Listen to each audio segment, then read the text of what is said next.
Boris Skobzet, Vice President, Geospatial Sector General. Our guest of honor, Balu Raja.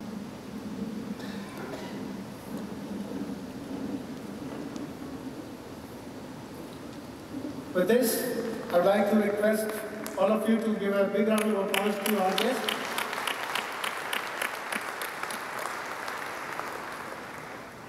Let's go ahead.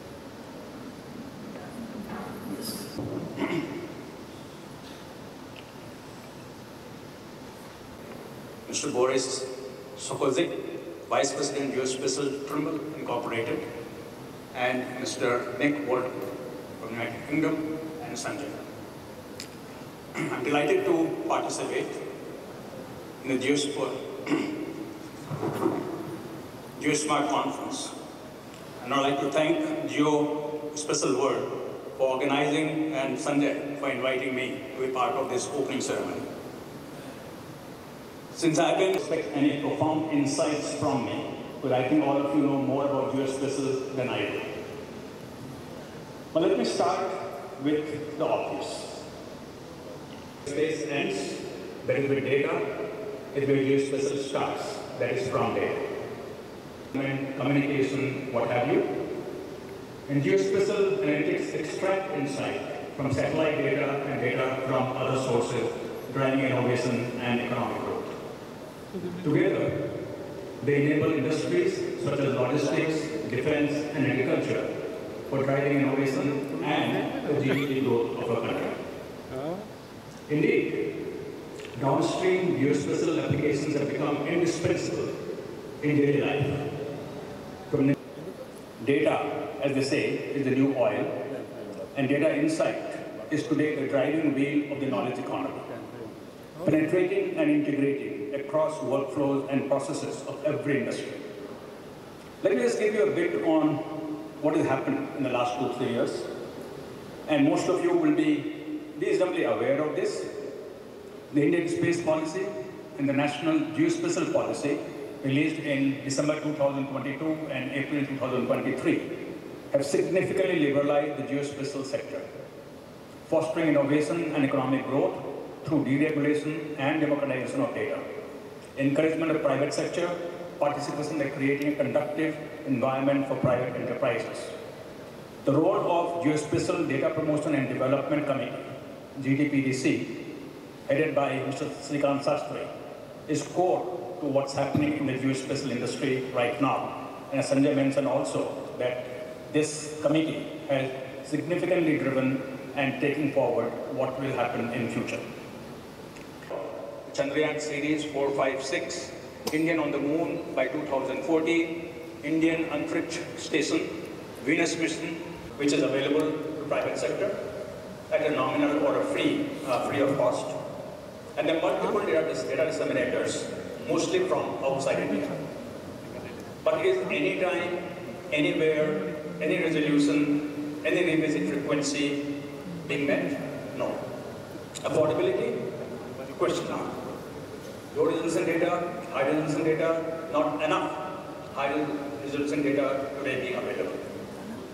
I believe that one of the first things that country has to do is to be self-reliant in data. Only Indian source today is ISRO, high dependency on foreign sources. And I'm not saying for a minute that we should generate all the data ourselves, but all strategic data has to be generated from sources within India. Some of it has started happening, it will happen organically, and some of it will require a little nudge from the government. For example, today, there are multiple companies that are getting into generating and disseminating space data. Pixel, Sensor, Suhara, Kava, PSI, Dhruva, all of these are getting into it in a small way. There's a huge project that Indian Space has undertaken, the Earth Observation PPP as we call it, where you would have one private sector company launch a constellation of maybe about 12 satellites to generate high resolution data. And that will be a fairly big deal for the private sector to get into data generation. And I hope that in space at least, 5 years from now, anytime, anywhere, any resolution, any increase in frequency, hopefully at an affordable cost will be achieved.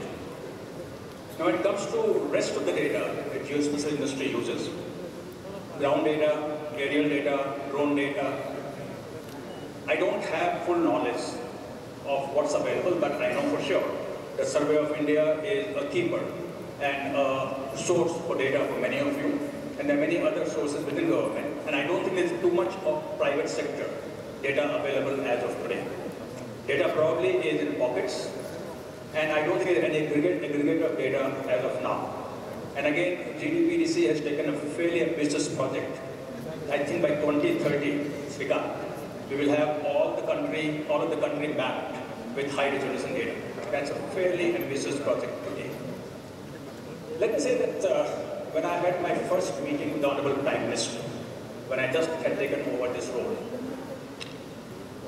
he told me that in Hindi, Goenka ji, हमें space data, aeroplane data, drone data, and surface data to combine करके applications बनाना है. And that really is the insight that our Prime Minister has, that all these data have to come together in a seamless manner and create the applications that we have. So that's the first thing, data, data, and data. The second, I would say application developers have to move from just being a service provider to solution provider, get into the product. Only way to be a force multiplier will be to be a service, to be in the product mode. Service providers perhaps can get 2x value, where solution providers will have 10x value. And I don't think we should just be happy with doing coding for somebody else. We have to be either in product or solution, and also bring the cutting edge technology, as Sanjay mentioned, a few of them, AI, ML, cloud, IoT, digital twin, edge computing, etc., into our application programs. I will spend 2 to 3 hours tomorrow in the exhibition to understand where the industry is in using technology in their applications. So that's the second one. The third one is demand. And demand is the, as they say, big elephant in the room. Where will the demand come from? That question keeps coming up often in the space sector, in geospatial sector. The demand has to come from 3 sources: government, private sector, and global. Now today, again Sanjay mentioned this,